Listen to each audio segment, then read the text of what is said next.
Hey everyone, I have a pandemic story for you guys. These events are all real, and I didn't expect my year to go that way. It all began in March 12th, 2020, and I was in school. To give you a little backstory, I had intense feelings for a girl, and I was pretty much trying to get as close as I could with her since September 10th. Yes, I remember all the dates of everything, because let's face it, I really cared about this girl. We only had one class period in the first semester and we became close friends. Our friendship grew stronger in the second semester because we had an additional period with each other and I decided to start sitting with her at lunch. I eventually had a long paper due. It had to be over 10 pages long and I asked her for help. She agreed and helped me and we started spending a lot of time over the Instagram video call.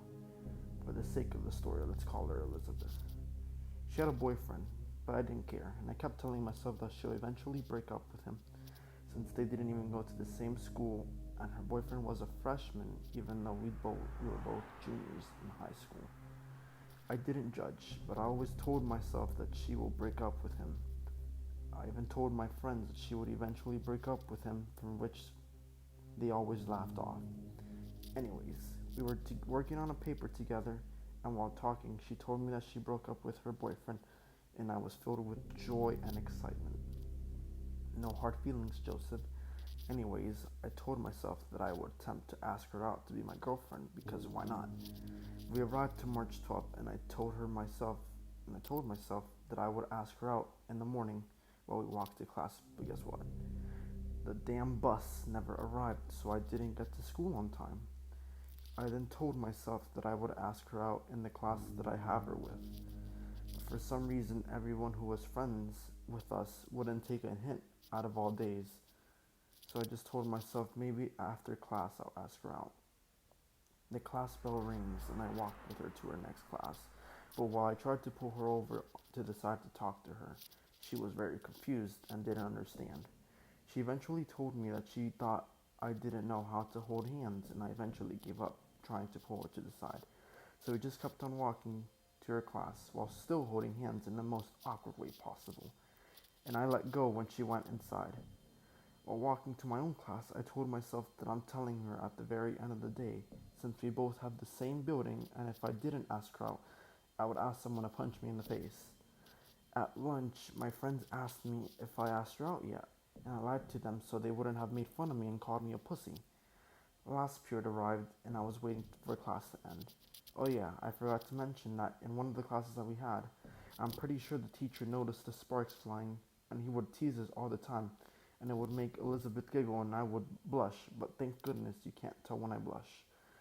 Can't say the same thing to Elizabeth, who would have a red face when she blushes. So I would tease her by calling her a tomato. So class ended, and she waited for me. But out of all days, her friend decided to tag along, making it hard for me to ask her. So I waited for her friend to leave, and when she did, I asked her if I could ask her something. I know, cheesy, but yeah, what's up?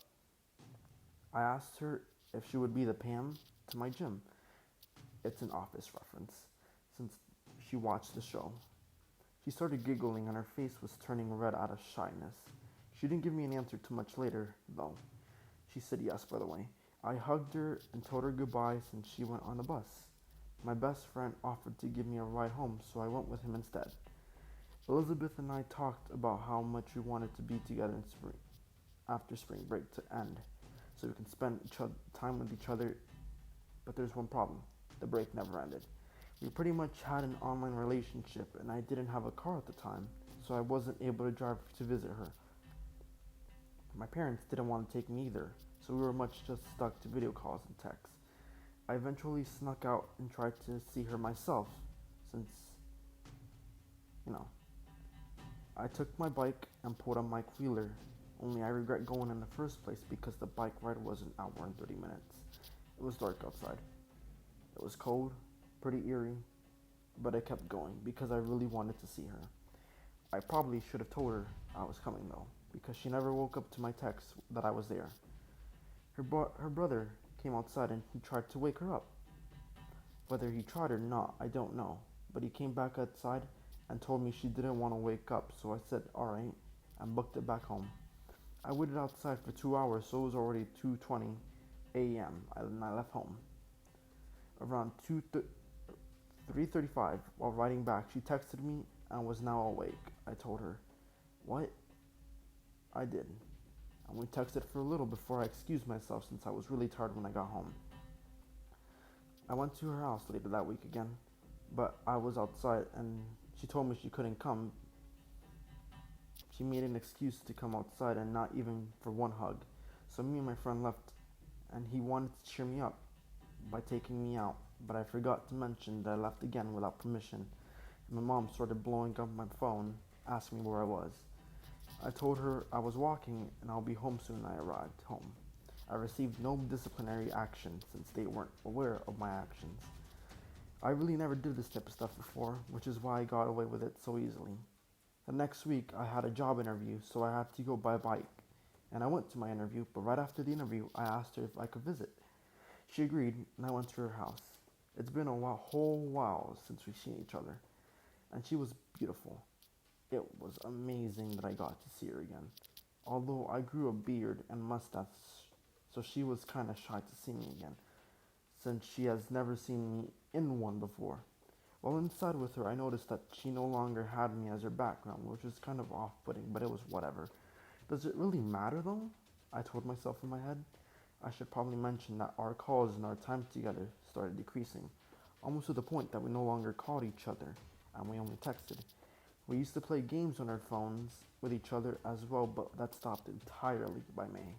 I should have maybe seen the signs, but I probably ignored them. So it did come to me as a surprise when she decided to break up with me on May 19th. But on May 18th, I discovered something. She had been ignoring my texts, which kind of broke my heart, but I believe she meant no harm. The next day in the morning, I made a fake account and texted her to see if she would respond. She did, but didn't text a few more hours telling me that she was asleep. She broke up with me and I was heartbroken. We were still friends, but our friendship started deteriorating thanks to her brother, who really didn't like me. But the feeling was mutual since he tended to get in the way of things a lot of the time. I eventually got sick of her brother harassing me, so I posted stories on my Instagram about his chats, which prompted Elizabeth to block me. But at this point, I lost feelings myself, and I didn't really care. For a while, anyways. I was talking to this other girl, Andrea, where she eventually invited me over to seduce me. I went to her house, but while we were engaging, I felt really off. It felt really wrong because even though Elizabeth broke up with me, I still felt loyal to her, even though she probably didn't feel the same way. I eventually told her to stop and that I was leaving, and that was the last time I ever talked to this girl. I then texted Elizabeth the next day on how she was doing, things of that nature, since I felt guilty about the ordeal about the day before. Her brother then started to send me messages like, "Eat my ass," and making fun of a video that I made, and she unblocked me, telling me to leave her and her brother alone, even though I did absolutely nothing wrong, but it's whatever. I agreed just to end the conversation. I've badmouthed about her in the past out of pure anger, which I'm certain my friend told her when I told him. I knew he was going to tell her, so it didn't come too surprise to me when she told me about that. I was pretty much over the drama, so I started using social media less. I eventually met another girl, who I wish I never met. She was a whole lot of trouble that I didn't need at the time. She was kicked out of her house for reasons that I can't understand. She also asked me to be her boyfriend, and I was confused. I asked her why all of a sudden she wants to date me, but she ignored the question, so I just told myself whatever. She also asked me if she could stay at my place since she has nowhere else to go. I thought to myself, and I decided that maybe I should let her stay since there are many dangers in being out alone where I live, and I was kind of worried. So I told her yes, she can stay in my room, but my parents can't know since they will most likely wouldn't understand. She stayed for 4 days, and she seduced me twice. I started learning that she was most likely lying to me about many things. Like she said, a girl on an online article is her, but the dates don't match up with hers. At this point, I wanted her gone, and I no longer wanted her part in it. I told her that she has to leave since she can't stay with me anymore. She frowned and told me that she didn't want to leave. I told her that I'm no longer her boyfriend and she can't stay with me anymore, or else. She then threatened me, but I shook it off, since since a five girl, since a girl that's 5'3" really didn't scare me. She told me that she'll come back and slit my throat when I'm asleep, but I didn't take her seriously. She left, and I was relieved that I no longer had to deal with her. Only, she came back a few days later and forced me into letting her inside. I let her inside, and when I went to take a shower, I came back and found her snooping through my phone. I got angry and threatened her. We eventually went to sleep, but not before me getting up and considering my options. I immediately shot down the idea of murder, since there's no coming back from that, so I paid her to leave. I gave her a 10 on Wednesday, but unfortunately and fortunately, at the same time, my aunt caught her in my bed, and she panicked that she was caught. She left a few hours later, but not before robbing me. She stole clothes and my AirPods, but I was just glad she was gone. I told myself if she would come back, I would grab a knife and threaten her with that, and hopefully she'll leave me alone. But she hasn't returned. She blocked me on social media after I threatened to call the police on her. But before she blocked me, she said, "lol," and laughing emojis. I'll no longer help people no matter their situation. I'm not afraid to defend myself should I ever need to. I have proof for all these situations if anyone wants